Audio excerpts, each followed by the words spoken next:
If you love chilling mysteries, unsolved cases, and a touch of mom-style humor, Moms and Mysteries is the podcast you've been searching for. Hey guys, I'm Mandy. And I'm Melissa. Join us every Tuesday for Moms and Mysteries, your gateway to gripping, well-researched true crime stories. Each week, we deep dive into a variety of mind-boggling cases as we shed light on everything from heists to whodunits. We're your go-to podcast for mysteries with a motherly touch. Subscribe now to Moms and Mysteries wherever you get your podcast. Hey, Criminology podcast listeners. This is Patrick Hines from True Crime Obsessed Podcast. If you're looking for a new podcast to binge, let me tell you about my new show, Obsessed with Disappeared. It's a true crime comedy podcast hosted by me and my best friend of 20 years, Broadway diva Ellen Marsh. In each episode, we tell the mysterious story of a missing person by recapping the episode of the ID show Disappeared that covered their case. The podcast is light and funny, but the comedy never comes at the expense of the missing person or the crime. Obsessed with Disappeared is an easy listen. It's hilarious and informative storytelling from two best friends who truly love each other and will do just about anything to make the other one laugh. So if you're fascinated by cases of missing people and you're serious about true crime, but you also love to laugh, you'll love Obsessed with Disappeared. Find Obsessed with Disappeared wherever you get your podcasts. Criminology is a true crime podcast that may contain discussion about violent or disturbing topics. Listener discretion is advised.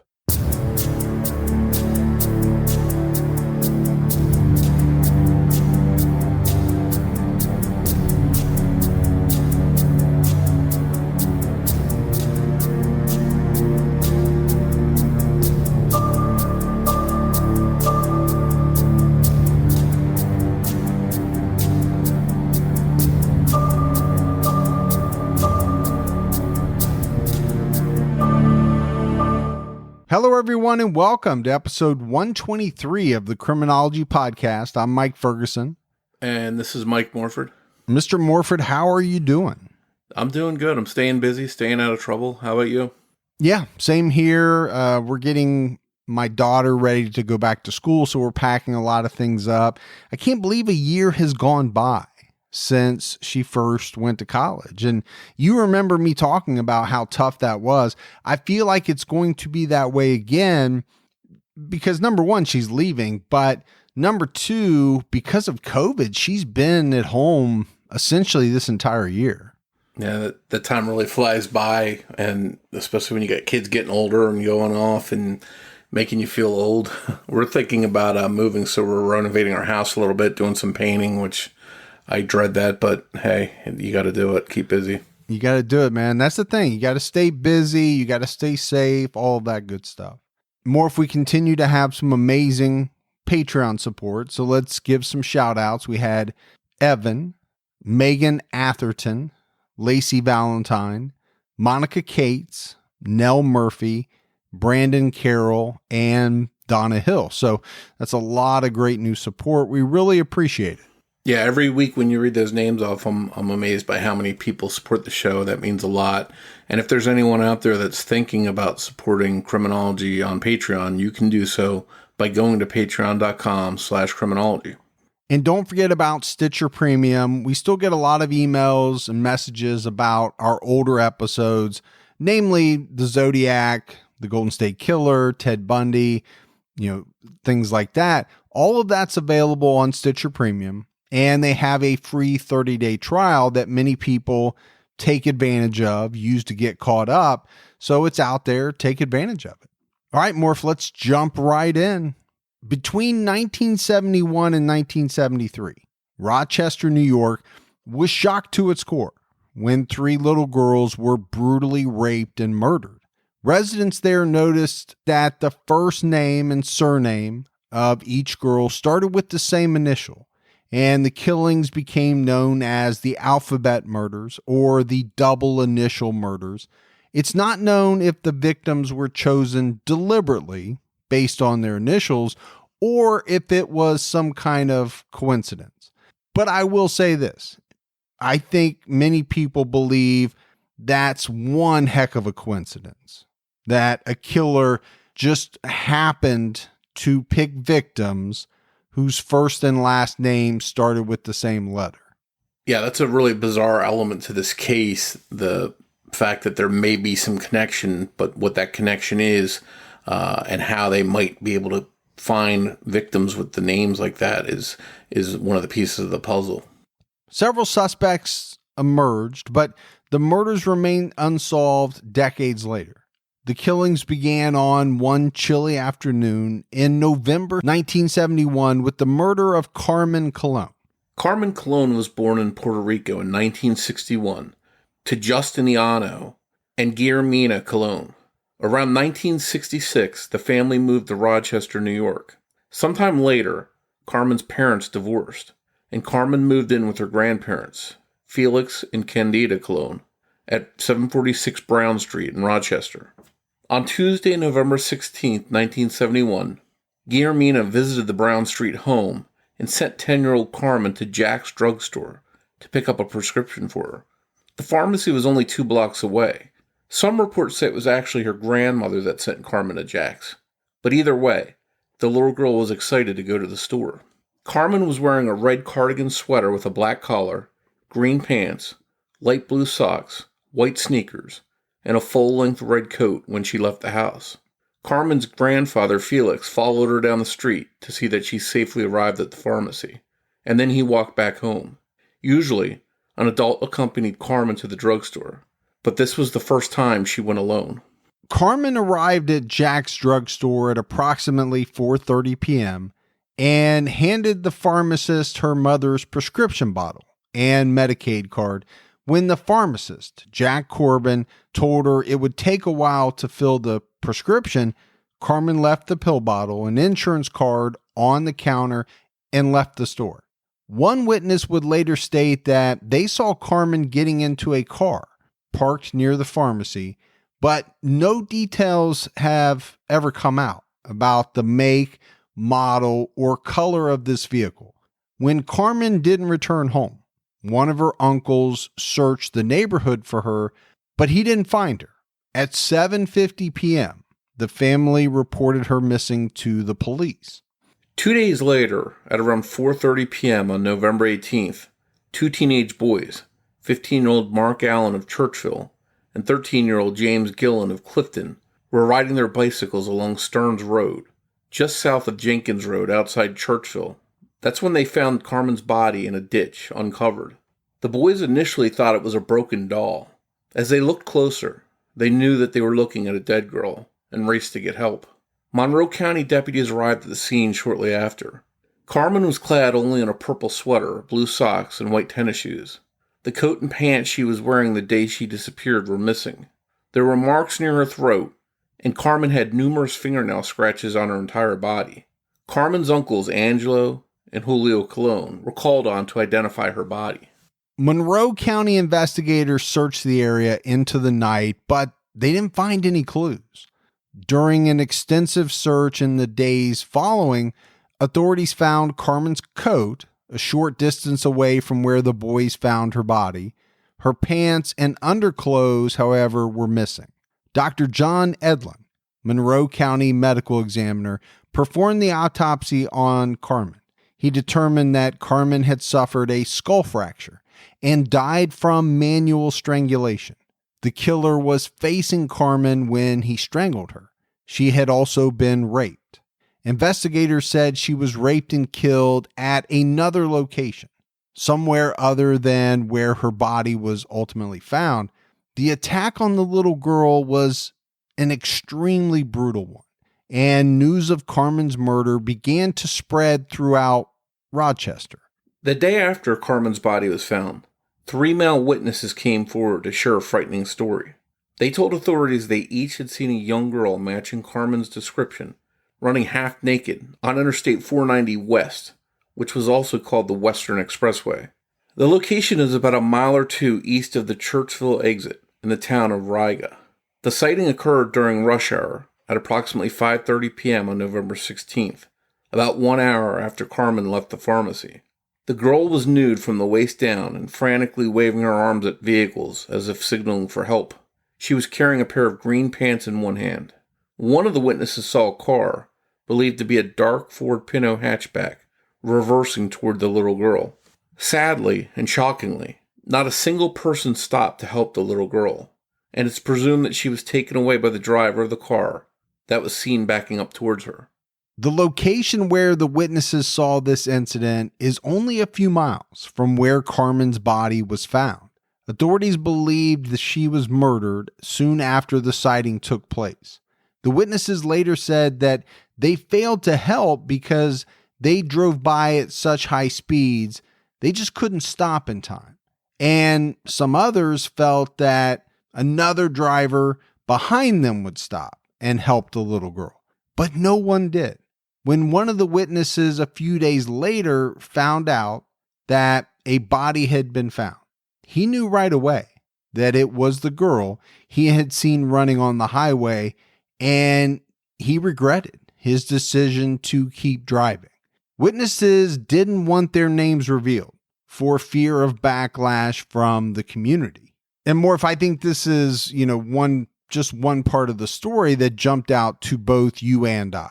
You have a number of people. This is not just one person driving by. This is a number of motorists driving by, seeing a half-naked little girl, and we're talking little girl. There's no way that this girl could have been mistaken for anything other than a child. She needs help. She's waving. She's trying to signal people, and no one stops. Now, obviously, these people later on are going to regret that decision. I get that in certain situations you're driving down the highway and, okay, somebody has a flat tire. Do you stop? Do you not stop? You have to make that decision based on safety, based on does the person have a cell phone in their hand.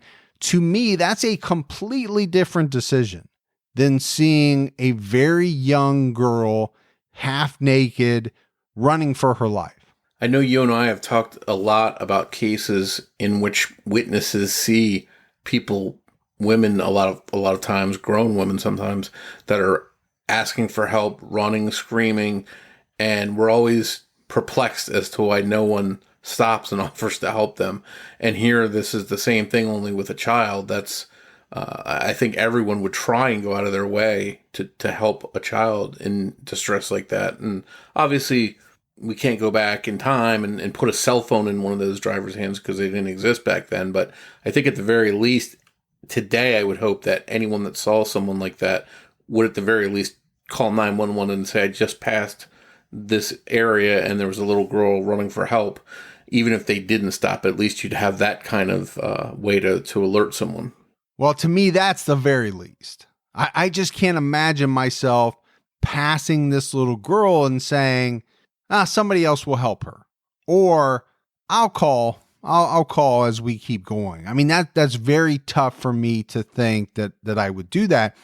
I get that there are other situations that may be dangerous.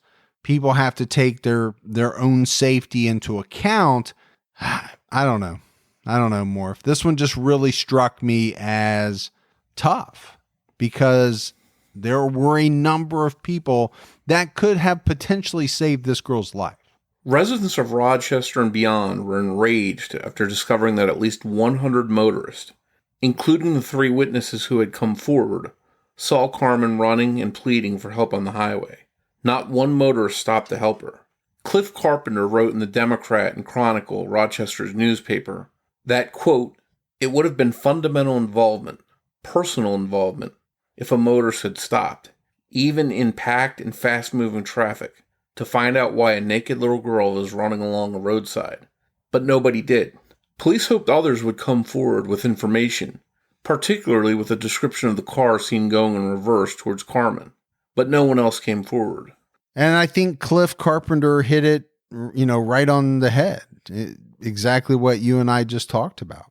After Carmen Colon's murder, the Gannett Rochester newspaper put up a secret witness hotline for people to call in tips, or they could send them in through the U.S. mail. Several calls and letters came in very quickly. The Monroe County Sheriff's Department also received more than 200 calls within days after Carmen's body was found, One witness said that he saw a small girl being grabbed by the arm and forced into a car without a very big struggle, but the description of the car and of the driver were very vague. Police later revealed that on November 21st, 1971, 2 days after Carmen's body was found, a note written in pencil was found on a men's bathroom door on the 6th floor of a downtown Rochester building. The note read, "I killed a 10-year-old girl. Who will be next?" No further information about the note was released by police. On November 29th, a farmer found Carmen's green pants crumpled and frozen in a Riga field about 200 feet from Route 490 West. This was near a rest area a mile east of Churchville. The discovery of the pants confirmed to police that it was Carmen Colon running on the highway, and that her killer was driving the car seen reversing towards her. Her underclothes have never been found. In early March 1972, a group called the Citizens for a Decent Community had 5 large billboards erected alongside major expressways in the Rochester area. Each billboard measured 30 feet by 12 feet and asked the simple question, "Do you know who killed Carmen Colon?"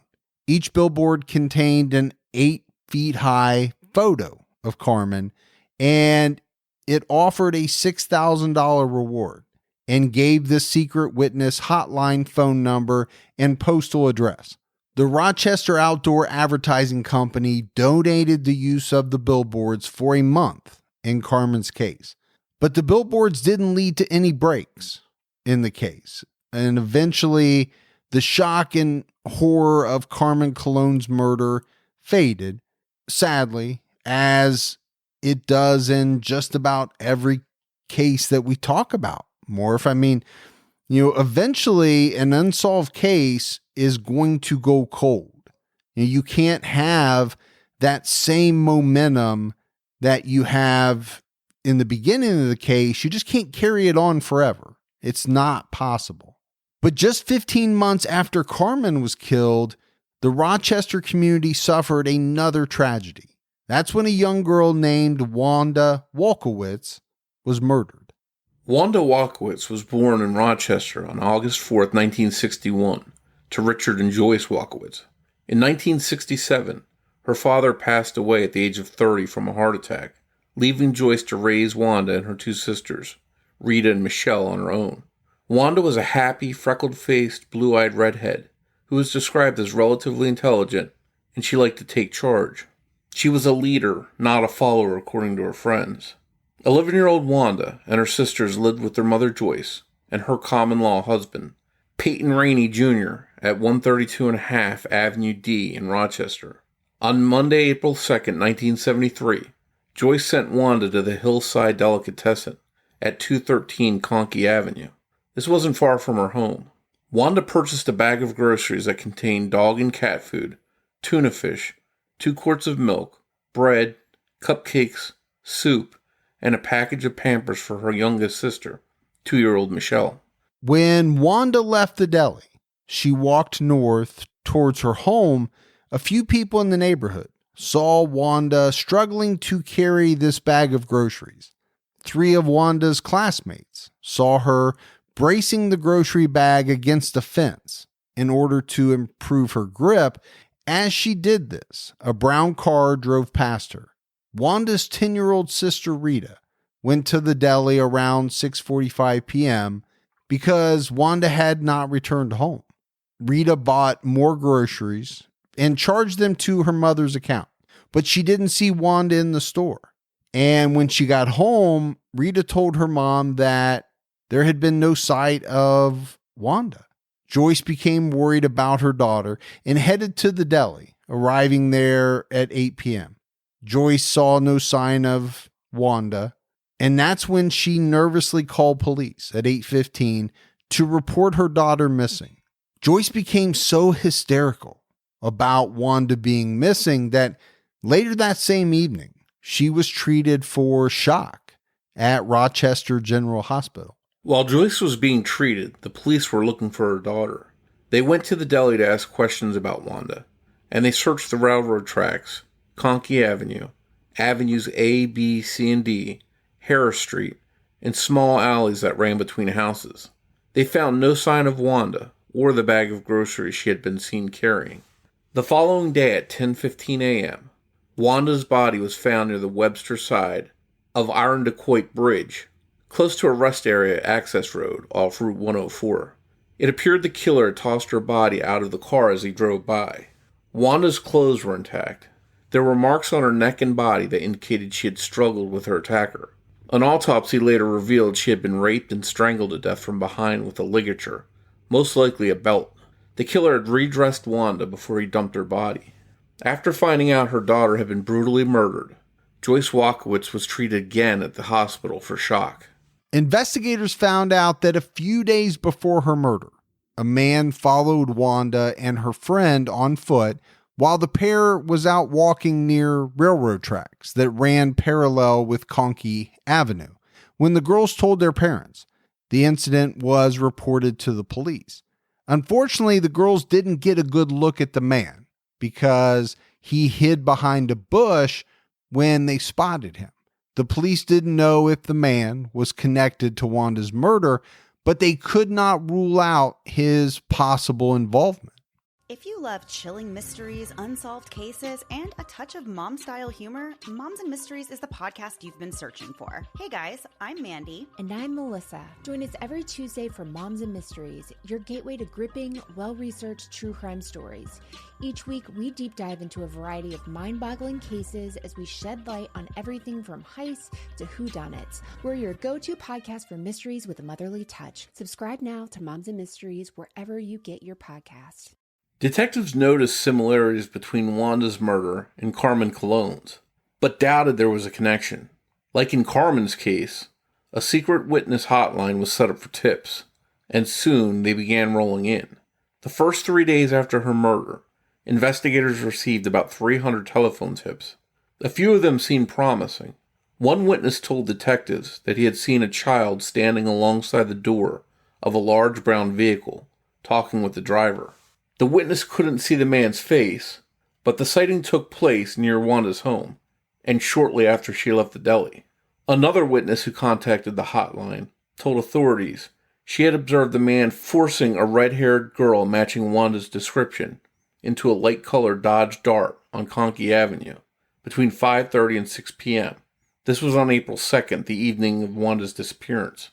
Investigators, desperate to nab a child killer, arrested a suspect a few days after Wanda's murder. He had been charged with endangering the welfare of a child in a separate incident the year before. The problem was that there was no evidence linking this man to Wanda's murder, and he was pretty quickly released. Time passed, tips dwindled, but the investigation continued. A $9,591 reward was offered for any information leading to the conviction of Wanda's killer. The Rochester community was devastated to lose a second child in such a brutal and shocking way, and parents began to wonder whether or not a dangerous predator was living among them. In July 1973, Wanda's mother, Joyce Walkowicz, gave an interview with the Democrat and Chronicle. Joyce disclosed that she was smoking 3 packs of cigarettes a day to help her cope with the considerable loss and to calm her shaking hands. She had dropped 12 pounds and took medication at night to help her sleep, and to alleviate the nightmares that came when she was able to sleep. Joyce was convinced that Wanda would not have gotten into a car with a stranger. Joyce discussed the autopsy findings in Wanda's case, saying that Wanda had died within 2 hours of her last meal. But Joyce said Wanda could never eat when she was upset because of a nervous stomach condition she had. So Joyce believed Wanda might have known her killer, and that perhaps she wasn't upset and willingly ate food. Because of this detail, Joyce became suspicious of everyone, including people she and Wanda personally knew. Joyce still had 2 children to take care of, and knew she had to focus on them and a future without Wanda. But it wasn't easy for her. A few months after Wanda Walkowicz's murder, tragedy struck Rochester again. This time, the young victim was an 11-year-old girl named Michelle Maenza. Michelle Maenza was born on November 28, 1961, To Christopher and Carolyn Maenza. The family resided in Rochester, New York. Michelle had 2 younger sisters, Marie and Christine, and 2 older brothers, Angelo and Stephen. By September 1973, Michelle's parents had divorced, and she lived with her mother and siblings on a dead-end road at 25 Webster Crescent in Rochester. That month, Michelle entered School 33 at 500 Webster Avenue after attending Corpus Christi School the previous year. A teacher named Sheldon Sherry described Michelle as an average student and a friendly girl. On Monday, November 26, 1973, Michelle arrived at school crying. By the time she entered Mr. Sherry's classroom at 9 a.m., she appeared fine.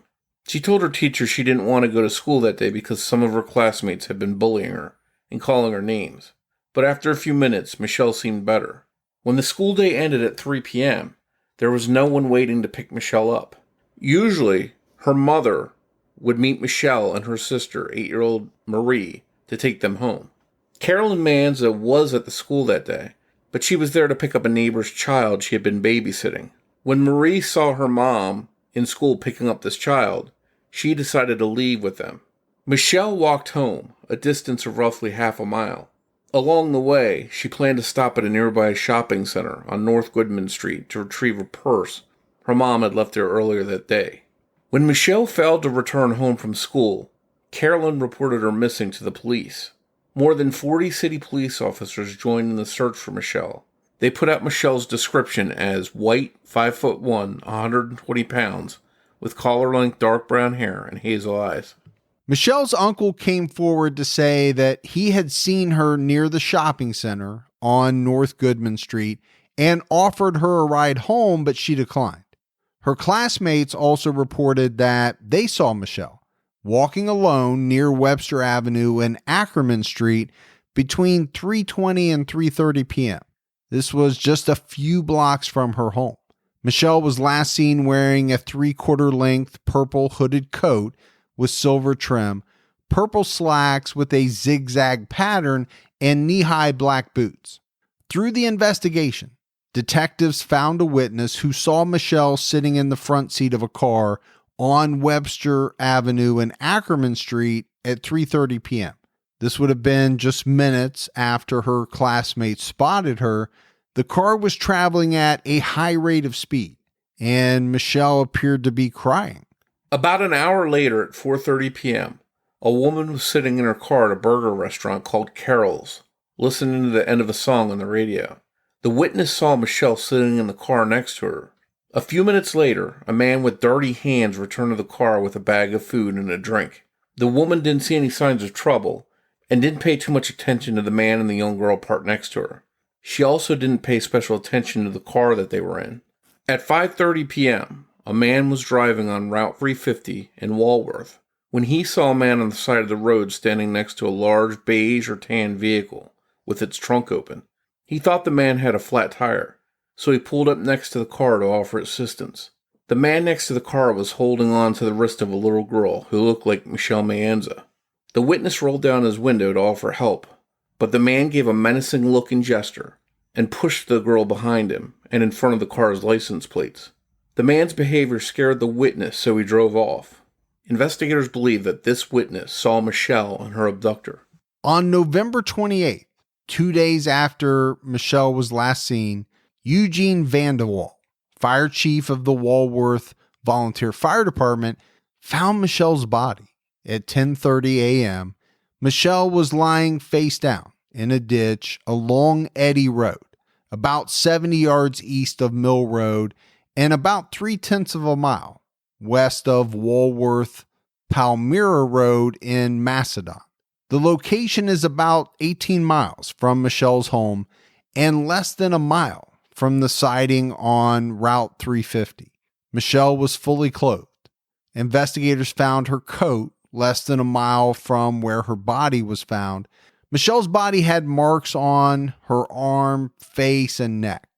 An autopsy showed she had been raped and strangled from behind with a ligature. It also revealed that Michelle's stomach contents contained hamburger and onions, corroborating the burger restaurant witness's account.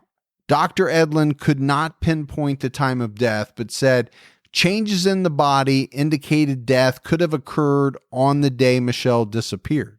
The police believed immediately that Michelle's killer was the same as Wanda Walkowicz's because of the similarities. Shortly after Michelle's killing, authorities released a composite sketch of the individual seen with the girl on Route 350. The witness worked with the artist through several drawings until he was satisfied that the sketch resembled the man he had seen. Rochester investigators were not convinced that Carmen Colon's killer was the same person who killed Wanda and Michelle. Carmen was manually strangled from the front, whereas the other two girls were strangled from behind with a ligature. In the other two cases, the killer had fed the victims, but Carmen had not been fed. Furthermore, white cat hair was found on Wanda and Michelle's bodies, but not on Carmen's. Despite some differences, all three of these murders shared strong similarities. The victims were around the same age and disappeared around the same time of day. They were all raped and strangled. The bodies were all found alongside rural roads. All three girls were walking alone and running errands when they disappeared. And as we've talked about, each victim's last name shared the same initial as her first name: Carmen Colon, Wanda Walkowicz, and Michelle Maenza. Each girl had learning difficulties, and each was Roman Catholic. It's also worth noting that each victim was found near a town that began with their initial. Carmen was found near Churchville, Wanda was found near Webster, and Michelle was found near Macedon. Investigators were left to sift through what might be coincidence and what might be a real connection. Because of the double initials in the victims' names, the killings became known as the alphabet murders and the double initial murders. Unfortunately, there have only been a few suspects in the murders. In March 1972, Rochester investigators traveled to Puerto Rico to interview one man in particular after an organization called Citizens for a Decent Community received a tip from a New York City informant. The man mysteriously left Rochester shortly after Carmen Colon's murder and reportedly fled to Puerto Rico. He also had a criminal record. When Rochester detectives arrived in San Juan, the man couldn't be found. After they returned to Rochester, the man voluntarily spoke with detectives. It turned out that the man never went to Puerto Rico. He was actually in New York City and Syracuse, and police were able to confirm this. He also voluntarily took and passed a lie detector test, and was ruled out as a suspect in the murder. Investigators didn't release the man's identity at the time, but we now know it to be Carmen's uncle, Miguel Colon, her father's brother. Just weeks before Carmen's murder, Miguel purchased a car that closely matched the vehicle seen by eyewitnesses on Interstate 490 West, reversing in pursuit of Carmen as she ran half naked, seeking help. A few sources reported that investigators had searched Miguel's vehicle after Carmen's murder and found that someone had extensively cleaned the exterior and interior of the car. The trunk had also been washed with a potent cleaning solution. Investigators questioned employees at the dealership where Miguel had purchased the vehicle. They said it had not been cleaned with detergent before it was bought. Some sources say that one of Carmen's dolls was found in Miguel's car, but relatives said she often rode in this car. While Miguel piqued some people's interest, as we mentioned earlier, authorities ruled him out after confirming his whereabouts and giving him a lie detector test. The Colon family has always believed in Miguel's innocence. Unfortunately, in Puerto Rico in 1991, Miguel took his own life in front of police after he shot and wounded his wife and brother. He was 44 years old. So I mentioned it, Morf, this guy, Miguel Colon, he ticks a lot of the boxes for many people as a potential suspect. Okay, authorities ruled him out, but, let's break that down. What was that based on? My understanding is that it was based on the fact that, at first they thought he had fled to Puerto Rico. They confirmed he didn't. They gave him a lie detector test. He passed. We've talked about this before. In the 1970s, lie detector tests meant a heck of a lot more than they do today. So, I'm looking at those two things and thinking pretty tough to rule somebody out just based on those two things. Yeah, it really comes down to physical evidence, science as far as fingerprints, palm prints, DNA. Of course, they didn't know about DNA back then, but short of something like that, definitely eliminating someone, I'm a little bit skeptical about how they conclusively ruled him out. And I think there are still a lot of people that suspect he may have been involved. Well, that's what I was going to say. It's not just you and I that are skeptical that, of how he was ruled out or whether or not he should have been ruled out. There are a lot of people that believe to this day that he may have had something to do with Carmen's murder. Now, the family doesn't, right? We said that. They have always believed in Miguel's innocence. It's just one of those things where it's hard to fully understand how he was taken out of the person of interest category, just based on the information that we have. Yeah, and we mentioned earlier, too, that the police weren't entirely sold on Carmen's killer being the same as Wanda's or Michelle's. So you have to wonder if that's a possibility here, whether if he was the killer, he could have only killed his niece, but not the other two. On January 1st, 1974, just over a month after the last known alphabet or double initial murder, 25-year-old Rochester firefighter Dennis Termini attempted to rape a teenage girl in a garage. Police intervened and he ran. Cops chased him over fences and down the street.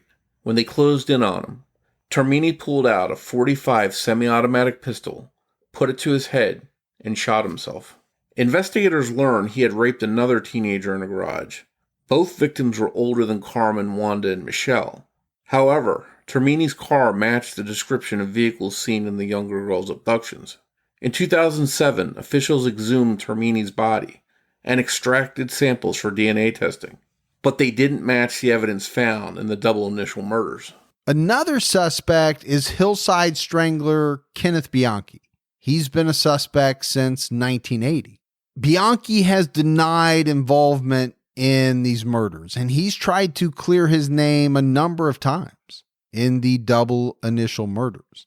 According to the March 2nd, 2009 issue of the Democrat and Chronicle, Bianchi wrote several letters to Rochester authorities and reporters asking that he no longer be referred to as a suspect. Bianchi, who is now 69 years old, became a suspect because he lived in Rochester in the 1970s and worked as a security guard. Investigators thought it might have been possible that he used his uniform to lure the girls into his car. Bianchi provided evidence to Rochester authorities to prove his innocence and exclude himself as a suspect. He submitted an imprint of his wrist to compare with a partial wrist print found on one of the victims' necks. It didn't match. Authorities had access to his DNA profile and determined it did not match physical evidence from one of the killings. Regardless, they said they could not completely rule him out until they were sure someone else committed the murders. Bianchi is incarcerated at Washington State Penitentiary. In the late 1970s, Bianchi and his cousin, Angelo Buono Jr., went on a killing spree in Southern California, raping, torturing, and killing 12 young women. Buono died from a heart attack in 2002 while serving time at a state prison in California. The last possible suspect that we're going to talk about was responsible for a series of murders on the West Coast that are eerily similar to the Rochester alphabet murders. In 2011, Reno, Nevada authorities arrested 77-year-old Joseph Naso and charged him with 4 California murders. He had lived in Rochester, New York in the 1960s and traveled back there in the early 70s. He committed the California murders between 1977 and 1993. His first victim was Roxine Rogash, who was 18 years old. Her body was found in Fairfax in Marin County in January 1977. The second victim was 22-year-old Carmen Colon, the same name as one of the Rochester victims. Her body was found in August 1978 near Port Costa in Contra Costa County. Naso's third and fourth victims were 38-year-old Pamela Parsons and 31-year-old Tracy Tafoya. Pamela was found dead in Yuba County in September 1993, and Tracy was found dead in August 1994 in Yuba County. Most of Naso's victims were known to be sex workers, but because his victim's first and last name shared the same initial, Rochester authorities thought he might have been the Rochester double initial killer. However, they found no evidence linking him to the slayings in Rochester. Furthermore, Naso had kept a diary of his crimes, and there's no mention of any interaction with the Rochester girls. Naso is also suspected in the murders of 56-year-old Sharia Patton in 1981 and 31-year-old Sarah Dillon in May 1992. He hasn't been charged in those murders. We reached out to Paul Holes, who played a big part in the Contra Costa County case against Joseph Naso, and he confirmed for us that DNA from Naso did not match DNA from the Rochester crimes. The only physical evidence from the Rochester murders that exists today are semen samples recovered from Wanda Walkowicz's body. Semen samples recovered from both Carmen and Michelle have since been lost or destroyed, so those samples can't provide any answers. Hopefully, the evidence that is left will lead to the killer of these young girls being identified. Perhaps investigators can go the DNA genealogy route and have that lead back to the killer. All three girls are buried in Holy Sepulchre Cemetery in Rochester.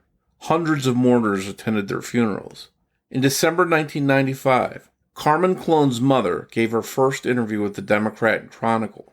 At the time, Carmen had been gone for 24 years, but the pain of losing her little girl continued to grip her. She said, quote, "That pain hasn't stopped. Carmen would be 34 this year. I still feel that pain of my daughter gone." The grief-stricken mother went on to say that she had lived in poverty her entire life, but if she had one wish, it would be to see Carmen's killer arrested. She said, "If I could die knowing who did this to my Carmencita, I could die more peacefully than I have lived." Wanda's mother, Joyce Walkowicz, passed away in 2003, never seeing justice for her little girl. There have been a number of books written on the Alphabet murders. The killings were also featured on a Discovery Channel production in 2001. So Morf, no doubt, this is a case that has baffled people for almost 50 years.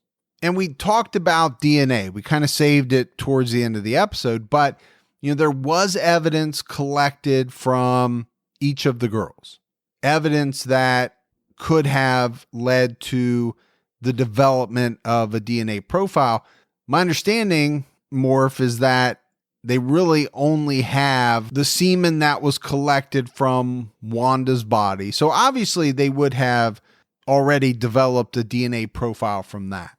It was very difficult to figure out when they lost the samples from Carmen and Michelle or when they were destroyed. So I don't know if they developed a DNA profile before it happened, but it doesn't seem like they did from the research.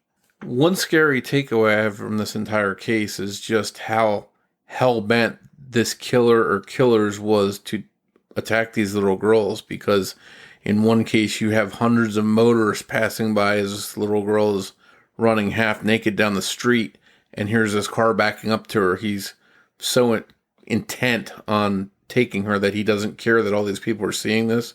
And in the other instance, they're at a burger joint, and later there's he's pulled off the side of the road. A car pulls up to him, and you think at that time he might be scared off by a potential witness, but no, the guy drives off and he takes the girl and kills her anyway. And that's to me what's scariest about this case, is the killer or killers were that intent on doing the evil stuff that they carried out. So let's just assume that all three of these young girls were killed by the same person. it does seem as though this person was very brazen. Like you said, almost as if they weren't worried about any consequences, or they were just so intent, and I'll use the word that you did, on pursuing their victims, moving forward with their plan, that they just didn't care about what was going on around them. I just go back more to the coincidences. I just can't imagine that these are coincidences. All three of these girls have the same letter for their first and last name. All three girls are found in or near a city that starts with the same letter as their names. That cannot be a coincidence. Yeah, and if you're right, that's very scary, because that means someone spent a lot of time planning and stalking potential victims to fit this criteria. Yeah, and I think it's why, they really looked at the crimes of Joseph Naso, because it does seem like he did something similar. But unlike some old unsolved that we do, investigators have DNA. So, this is a case that could be solved. Absolutely. Now, can they tie the killer to all three or just to Wanda? I think that will be a question that comes up if down the road they get a match, or maybe use the genealogy route to whittle things down to the killer. That would be very interesting to see how all of that plays out. Yeah, and one big glaring question is, if they haven't done this already or aren't trying to do this genealogy, why not? If I was the family members of these three little girls, I'd want them to pull out all the stops that they could to try and find out who did this. Thanks goes out to Debbie Buck at TrueCrimeDiva.com for writing and research assistance in this episode. If you love the show and you haven't done so yet, take a minute, go out, give us a 5-star rating. Keep telling your friends. That word of mouth about the podcast goes a long way. If you want to find us on social media, we're on Twitter with the handle @CriminologyPod. You can also find us on Facebook by searching for Criminology Podcast, or by joining our Facebook discussion group, which is Criminology Podcast Discussion and Fans. So that's it for another episode of Criminology, but we'll be back with all of you next Saturday night with a brand new episode. So for Mike and Morf, we'll talk to you next week. Take care, everyone.